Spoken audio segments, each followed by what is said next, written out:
The grass came up to their chests, and the sun would not go down fast enough.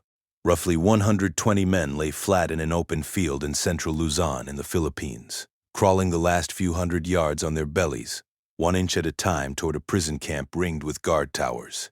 Inside that fence were more than 500 American and Allied prisoners, skeletal, sick, men who had already survived 3 years of starvation and a death march that had killed thousands of their friends. The soldiers in the grass had walked 30 miles through enemy-held territory to reach this single moment.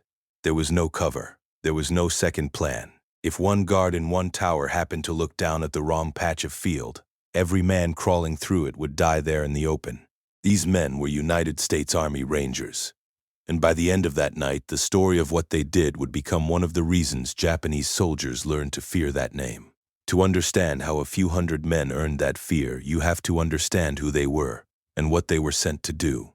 The war in the Pacific was not the war in Europe. It was islands and jungle, heat and disease. An enemy who very rarely surrendered and very often fought to the last man.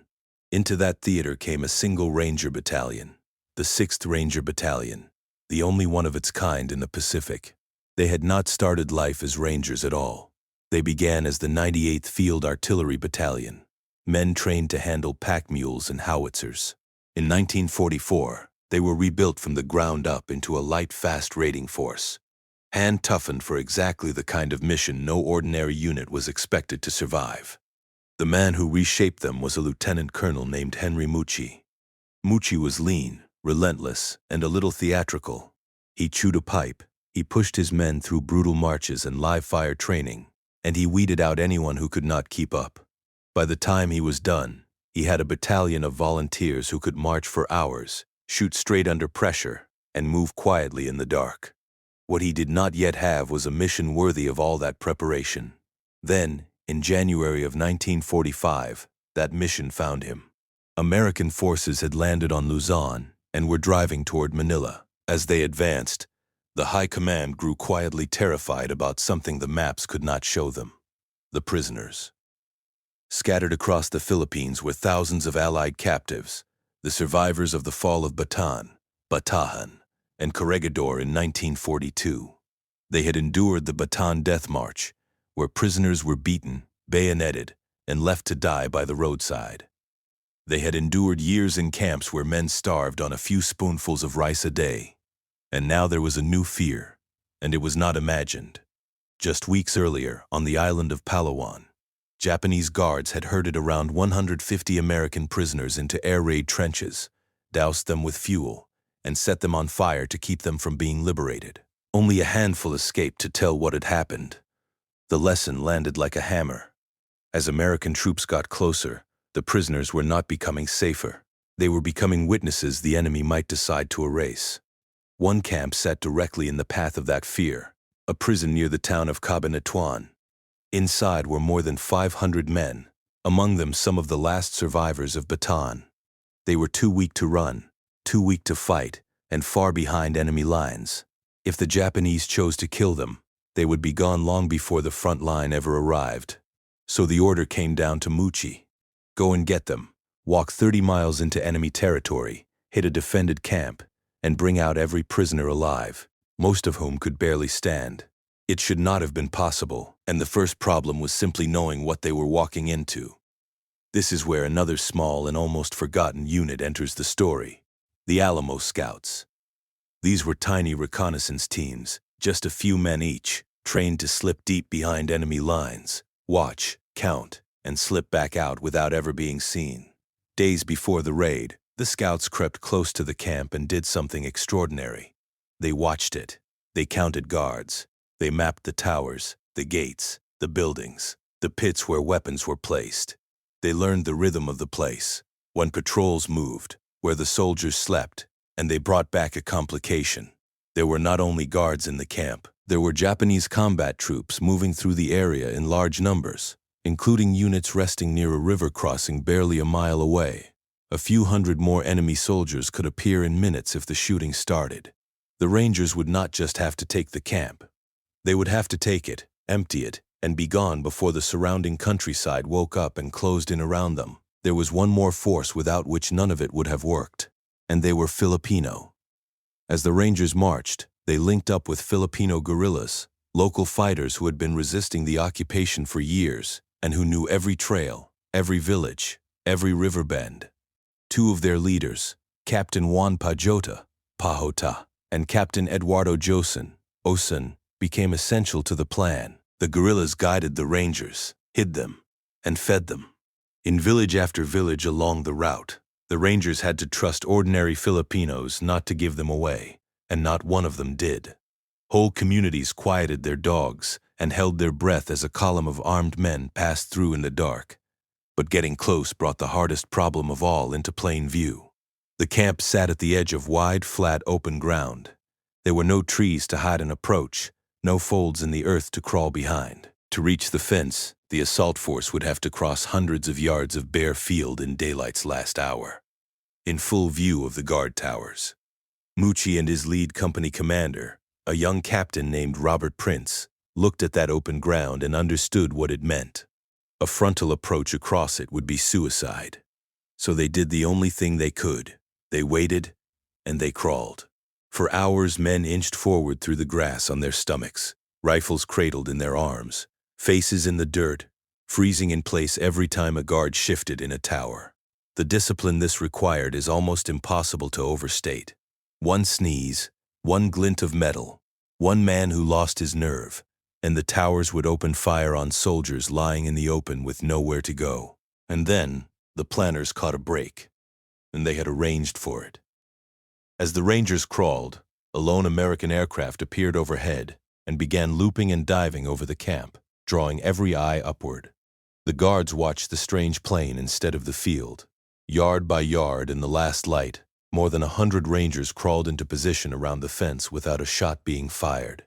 Now everything waited on a single sound, the first shot, which would be the signal. And at the far edge of the camp, a Ranger lifted his rifle, sighted on a guard tower, and squeezed the trigger. The night detonated. In the first seconds, gunfire tore across the camp from every side at once. The Rangers had planned the opening with cold precision.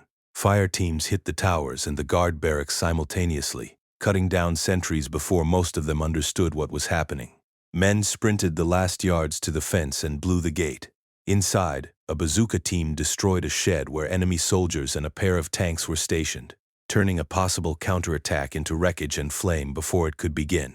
It was violent, and it was fast, and it was aimed entirely at the guards because the most fragile part of the whole operation was about to begin. Rangers poured through the gate shouting that they were Americans, that the prisoners were going home. And here the story turns almost unbearably human. Many of the prisoners did not believe them. Some had dreamed of rescue for so long that they thought this was another cruelty or a hallucination.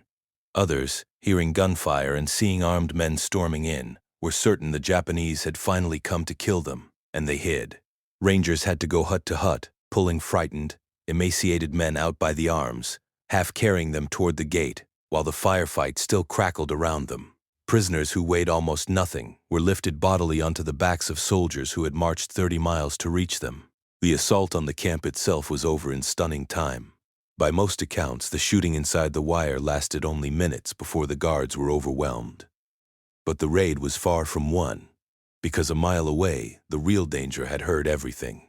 At a river crossing called the Cabu, hundreds of Japanese combat troops stirred at the sound of the gunfire and began moving toward the camp. If they reached it, the Rangers and the helpless prisoners would be caught in the open and destroyed. Everything now depended on a blocking position held by Captain Pajota's Filipino guerrillas at a bridge over that river. What those guerrillas did in the next few hours decided the entire raid. Pajota had prepared the ground with care. As enemy soldiers tried to cross the bridge and surge up the road, his men met them with a wall of fire. A bazooka knocked out the lead vehicles and tore apart tanks trying to force the crossing. Again and again, the Japanese tried to push over the bridge, and again Pajota's fighters threw them back, holding a position they could not afford to lose against an enemy that outnumbered them. They paid for that ground in blood, and they did not give it up. For hours, that one bridge was the line between rescue and massacre, and a few hundred Filipino guerrillas held it. Behind that shield, the slow, agonizing work of getting the prisoners out went on. The Rangers had arranged for dozens of carts pulled by water buffalo, gathered from local villages. One by one, men who could not walk were laid into the carts, and the long human column began to move back the way it had come, out of the camp, across the fields, toward American lines 30 miles away. They moved at the pace of the weakest among them. Every mile carried the risk of being caught in the open by enemy patrols. When the count was finally taken, the scale of what they had pulled off became clear. The Rangers, the Alamo Scouts, and the Filipino guerrillas had freed more than 500 prisoners. Figures most often cited fall around 511 men, and brought them out alive. The cost to the raiders themselves was almost unbelievably small. Among the Americans, only a couple of men were lost, including the battalion's beloved surgeon, Captain James Fisher, who was mortally wounded and could not be saved despite desperate efforts. The Filipino guerrillas who held the bridge suffered more, as the men who do the hardest fighting usually do. On the other side, the enemy losses around the camp and the bridge ran into the hundreds. Estimates vary, as they often do in the chaos of a night action, but by any account, a small raiding force had shattered a far larger one and walked away. Then came the moment that no one who saw it ever forgot. As the long column of carts and stumbling, weeping men finally reached the American lines, soldiers came out to meet them. And many of the rescued prisoners, men who had not been treated as human beings in 3 years, simply broke down. Some saluted, some could not speak. Some had to be told over and over that it was real, that they were free, that they were going home. So why did Japanese soldiers come to fear the Rangers? Not because there were many of them. In the Pacific, there was only the one battalion. The fear was about something else. It was about what that handful of men proved they could do. They had marched deep into territory the enemy believed it controlled. They had crossed open ground without being seen. They had struck a defended position with such speed and precision that the guards were beaten before they could react. And then they had vanished back into the night with 500 people the enemy had counted as theirs to dispose of. The lesson for any soldier guarding anything in those islands was unsettling and simple. Being behind your own lines did not mean you were safe. A small, disciplined, determined force could appear out of the dark, take what it came for, and be gone before help arrived. That is the kind of reputation that does the work of a much larger army. It makes a sentry stare a little harder into the tree line. It makes a garrison sleep a little worse. The raid on that camp became one of the most successful rescue operations in American military history, studied ever since as a model of planning, nerve, and cooperation between regular soldiers, scouts, and local fighters. But the part most worth remembering is not the tactics. It is that the entire operation existed for one reason: to keep a promise to men everyone else might have written off as already lost. The Rangers were told that 500 dying prisoners far behind enemy lines were worth the risk of going to get them, and they agreed with their feet and their bodies, and for a few of them, their lives. It is also worth saying plainly that none of it would have worked without the Filipino guerrillas and the ordinary villagers who hid the column, guided it, fed it, and bled at that bridge so the carts could roll. The Rangers earned their fearsome name that night. They did not earn it alone. History remembers the raiders who go in. It should remember just as clearly the people who held the door open behind them. If stories like this one stay with you, the ones where the fear a unit inspires turns out to be built on something real, paid for in miles and blood and held bridges, then consider subscribing and tell us in the comments which battle or which forgotten unit you want us to walk into next.